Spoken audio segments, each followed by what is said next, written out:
from a visual point of view, but very smooth from the just released driver. On the other side of the circuit, Isaac Hadjar is another Red Bull back driver, just making his way towards the end of sector 1 down the Wellington straight. Indeed so, right, he turns off sector times. Iwasa, 2 personal bests. He's running on the track ahead of Victor Martins then, so we'll see shortly what Martins can do. It's 2 absolute bests then, so a personal best, just to make the point, is your best sector time. The absolute best is better than anybody. It is the best of the session to that date, and that moment. One moment, caller, because that's on that page. So she's telling me that I can't change pages. Right, I was doing that via the interweb. No, he doesn't want to tell me. So I should press more buttons. He's hot, so just got my head out for the help. Thank you. Chris, you were here for a reason. Yeah, you can take it. Right, so that does work, that page, and the track temperature is 33.1 degrees, and air temperature is 21.1, and the wind speed is 2.0 things, killer things, in fact. We are getting track limit per second. Thank you. We are getting track limit warnings. Dennis Hauger's had a lap deleted. Where, which corners? That is turn 9, and that is Cobbs. Right, yeah. I've tried to get confirmation from the FIA as to which corners they are looking at. The FIA hasn't turned up when I went to ask, so right, I will ask later. Okay. I've seen 4 or 5 performances to try and trace once again in due course. But yeah, turn 9. So the information is given, the time that he did, and we've got a yellow in track sector 7. So that is going to be where? Down towards Brooklands, I think. DRS now disabled in zone 1 because of this yellow flag. But if it's a yellow, that means that people shouldn't really be improving a time, should it? So we're going to have slower laps from 1 or 2. We had a good lap just posted by Victor Martins to go fastest, 1:41.653. But now we're on the hunt for a yellow flag, Chris. Yeah, and Crawford improved as well up to 5th place, and Iwasa improved from 11th to 8th positions, but they were all before that yellow flag. VSC's out now, right, yeah. So virtual safety car. How I go? Ah, it is, yes. Good spot, right. So off the road at the end of Wellington Straight, so we've got the right part of the circuit, it's down at Brooklands, and while they're looking, let's just make sure he's back in his box at Beckett's with the view both sides. Beckett on one, the village and the loop on the other. Chris Hartley, good afternoon. Afternoon everybody, yeah, it's packed in the grandstands behind me at Beckett's, likewise on the grandstand overlooking village. You get a great view of the cars standing out on the exit to having cruised past at 80 miles an hour into the village. Here, 80 miles an hour through there, then wind up the speed back through the loop. Aintree, they're already up to 6th gear. Down the Wellington Straight, they're almost at 200 miles an hour, and then when they come back to follow you, flat down these days in 8th gear, they come through down into Maggots at about 190 miles an hour, flat through there, flat through the first part of Beckett, they weave their way through there and down onto the Hanger Straight. And speed building all the way down the Hanger Straight, so they do eventually have to brake a little for snow at 210 kilometres an hour, turn right down through Vale to the heavy braking zone at the end of Leftlands, the end of Vale, right at Club, speed building as they come out the other side, they're hitting 200 kilometres an hour out of Club, heading up towards the timing line, and as they do so, they whistle past the wing, in which again, the 19th British Grand Prix in a row, the 20th in a row, I think, is North Costa. Hello, yes, 17, you're about right there. Actually, I was looking at the basic form of some of these drivers. Do you know, Lewis Hamilton's been here 17 times and he's finished every single one of those 17 Grand Prix.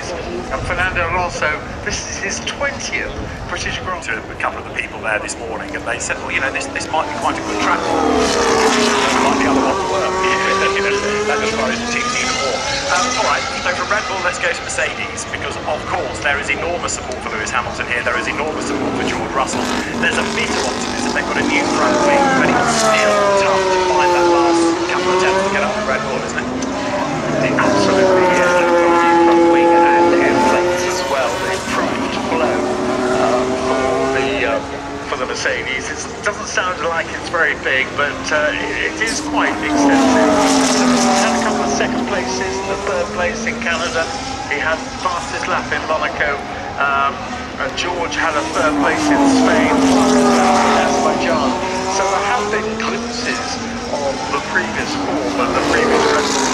And of course, they can't wait to get on terms with Red Bull and are hoping to do so. But how much next year, looking at next year's possibilities, one has to ask oneself, and the parts are still coming through. I mean, Red Bull,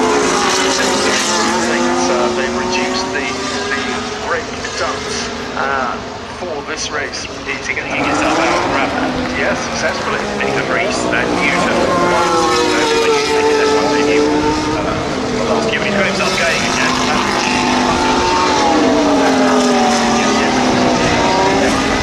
He's actually been given world endurance as well. Yes. Pretty versatile driver, but been very successful. So it's a big gap there. And in fact, that's basically Mercedes 178 points. That's lost 178. And there was that rather strange public criticism of Zafnau's efforts. A team with a decent budget, they have to deliver. As does the team sixth, McLaren, which again has been a bit up and down. Struggling it seems again this year because going back to numbers of points, 29 against 377 of Red Bull. Yeah, 29, yes, exactly. 29 points. Jackson had a fourth in Austria last weekend. He always just puts together Norris. He doesn't make a big fuss about it. It's always just. He's had a fifth year in 2020. Really in 2021. So you could say, having been fourth last weekend, that we could see a similar performance again. He just managed to win the 10th World Championship ahead of Pierre Gasly. So 24 points for him. I think McLaren have that possibility of being a top team, and of course they've had a change of leadership as well within the team, so he knows what he's got to do.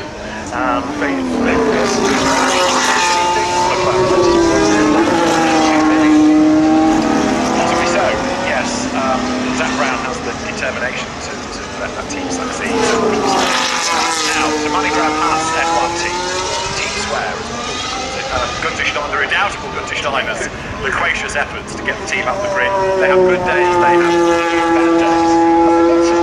Really experienced drivers. I mean, Nico Hülkenberg, if you actually go through the drivers, he's one of the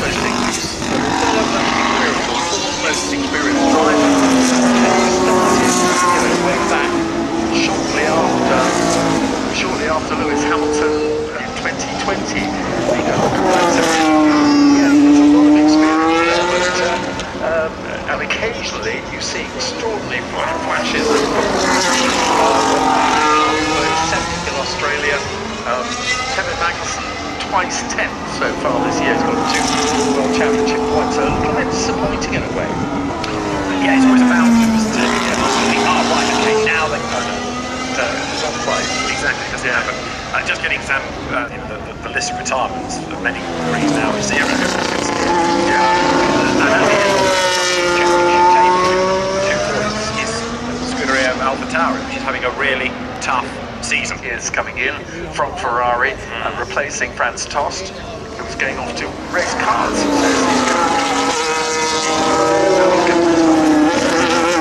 Sounds like a great retirement to me. Yeah, well, indeed. Zhou Guanyu returning to the scene of his, the size of an accident.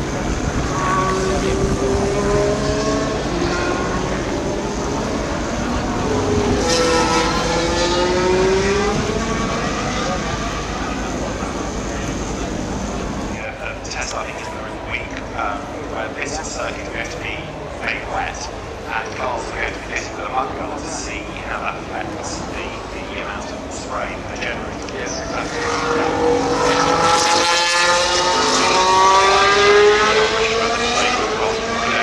Testing before we get to that.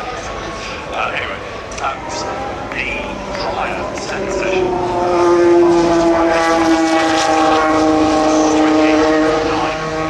Slightly under that.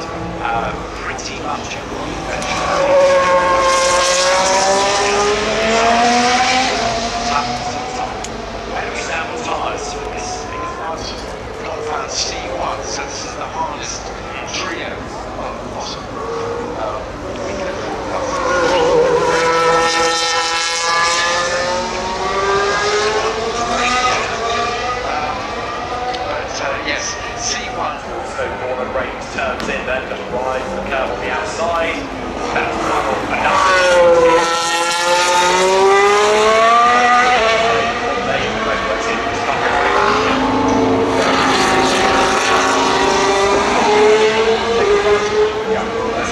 that's what they are. Why they're the fastest driving beam as well. So there's a lot of modifications on this Alta Tauri.